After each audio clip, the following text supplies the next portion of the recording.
पवित्र शास्त्र वाचन बायबल कार्यक्रम मार्कुस शुभवर्तमान अध्याय 6 मराठी। मार्कुस शुभवर्तमान अध्याय 6 मार्कुस शुभवर्तमान अध्याय 6 नासरेतकर येशूचा नाकार करतात। नासरेतकर येशूचा नाकार करतात। नंतर तो निघून स्वदेशी आला व त्याचे शिष्य त्याच्या मागे आले। मग शब्बात दिवशी तो सभास्थानात शिकवू लागला आणि पुष्कळ लोक त्याचे ऐकून थक्क होऊन बोलले, याला हे सर्व कोठून प्राप्त झाले? याला काय ही बुद्धी देण्यात आली आहे आणि याच्या हातून केवढे हे पराक्रम होतात? जो सुतार, मरियेचा पुत्र आणि याकोब, योसे, यहुदा व शिमोन यांचा भाऊ तो हाच आहे ना? आणि याच्या बहिणी येथे आपणाबरोबर आहेत ना? असे ते त्याचविषयी अडखळले। येशू त्यास म्हणाला, संदेष्टा आपला देश, आपले नातलग व आपले घर यात मात्र सन्मान पावत नाही। त्याने थोड्याशा रोग्यांवर हात ठेवून त्यास बरे केले। याशिवाय दुसरा कोणताही पराक्रम येथे त्यास करता आला नाही। त्यांच्या अविश्वासामुळे त्याला आश्चर्य वाटले।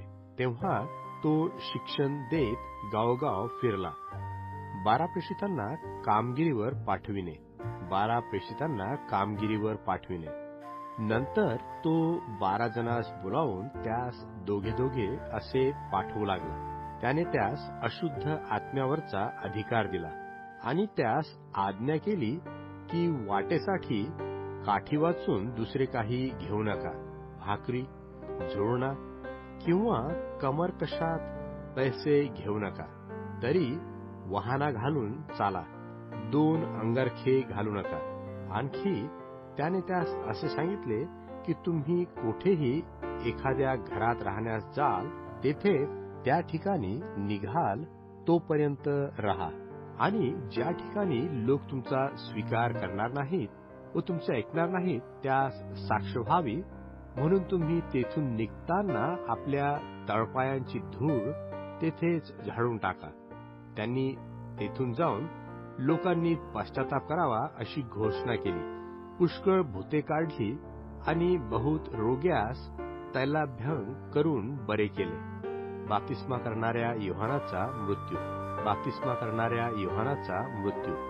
त्याचविषयी हेरोद राजाने ऐकले, कारण त्याचे नाव प्रसिद्ध झाले होते आणि म्हटले, बाप्तिस्मा करणारा योहान मेलेल्यातून उठला आहे, म्हणून त्याच्या ठाई हे पराक्रम होत आहे। कोणी म्हणाले, हा एलिया आहे। दुसरे म्हणाले, हा संदेष्टा म्हणजे संदेष्टापैकी कोणी एक आहे। परंतु हे ऐकून हेरोद म्हणाला, ज्या योहानाचा मी शिरच्छेद करविला तो हा योहान उठला आहे। हेरोदाने स्वतः माणसे पाठवून आपला भाऊ फिलिप याची बायको हेरोदिया हिच्यासाठी योहानाला धरून बंदीशाळेत जकडून ठेवले होते, कारण हेरोदाने तीचबरोबर लग्न केले होते व योहानाने त्याला म्हटले होते, तू आपल्या भावाची बायको ठेवावी हे तुला विहित नाही।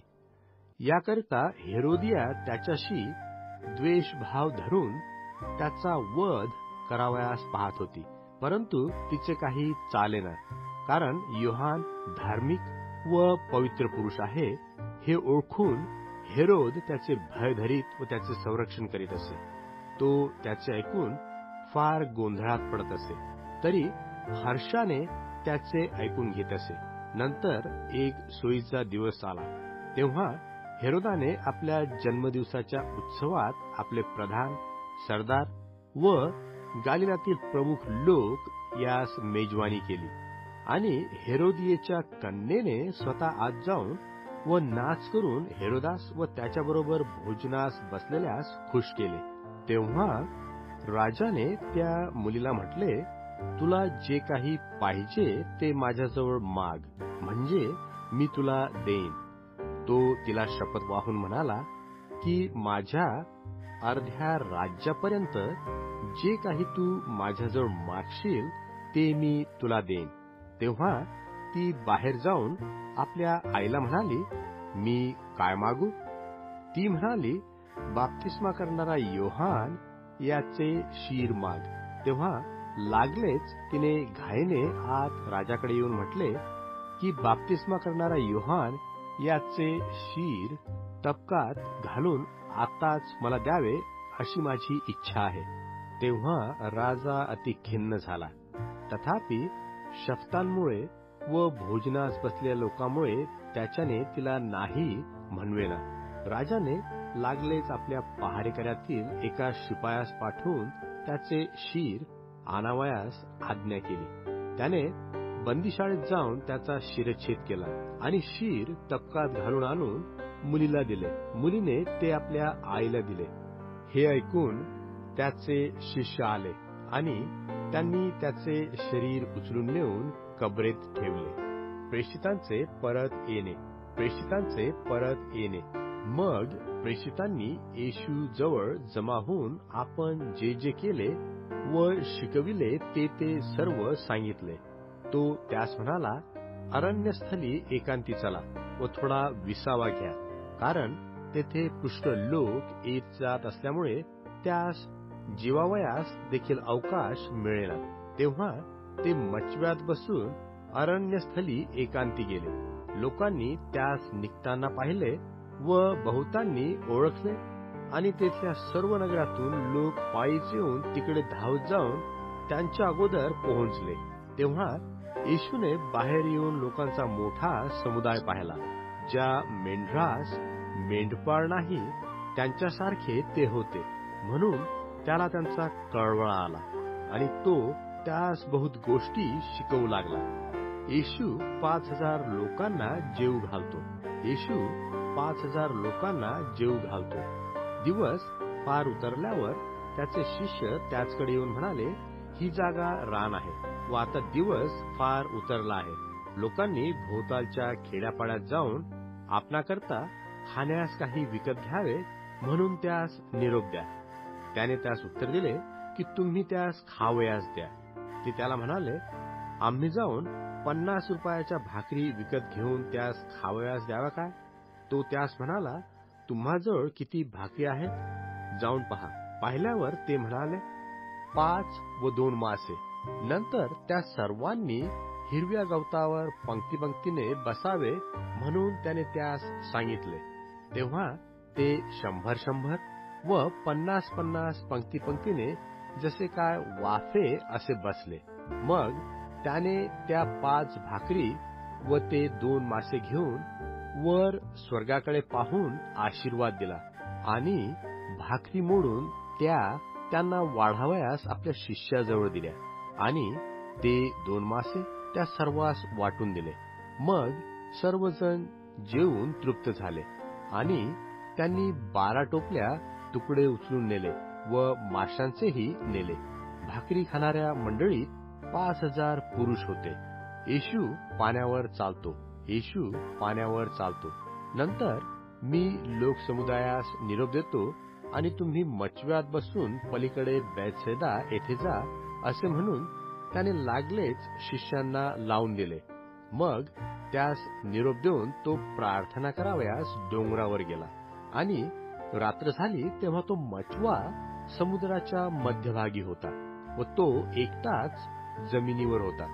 त्याने त्यास वल्ही मारता हैराण झालेले पाहिले, कारण वारा तोंडचा होता. नंतर सुमारे रात्रीच्या 4थ्या प्रहरी तो समुद्रावर चालत त्याचकडे आला व त्यांच्याजवळून पुढे जाण्याच्या बेतात होता. पण ते त्याला समुद्रावरून चालता पाहून हे भूत आहे असे समजून ओरडू लागले, कारण ते सर्वजण त्याला पाहून घाबरून गेले. तेव्हा तो लागलाच त्याबरोबर बोलू लागला व त्यास म्हणाला, धीर धरा, मी आहे, भिवू नका. आणि तो त्यांच्याकडे मचव्यावर चढून गेला.